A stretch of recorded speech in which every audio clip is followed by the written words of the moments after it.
আসসালামু আলাইকুম প্রিয় দর্শক, চলে আসলাম আরেকটি কবুতরের ভিডিও নিয়ে। কাতারে কি শুধু কবুতর কি খাবার ও পানি দিলেই কি কবুতর লালন পালন করা যাবে? একজন ভাই প্রশ্ন করেছিলেন। তো আসলে ভাই, কাতারে বেশিরভাগ কবুতর আপনার অসুস্থ হয় এবং মারা যায়। আপনাকে অবশ্যই এর ঔষধ ব্যবহার করতে হবে, ঔষধ ব্যবহার করা শিখতে হবে।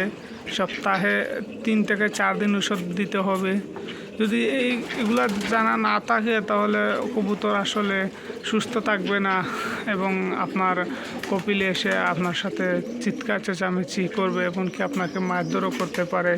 তো যারা নতুন প্রবাসী সবাই অবশ্যই কাতারের আসতে হলে কবুতরের কাজে যারা আসবেন তারা অবশ্যই এগুলা বুঝে শুনে আসবেন এবং জেনে শুনে আসবেন। আর মোবাইলে ইউটিউবে সার্চ দিলেই ভাই আজকাল সব পাওয়া যায়, বুঝছেন? তো ভালো থাকবেন, সুস্থ থাকবেন।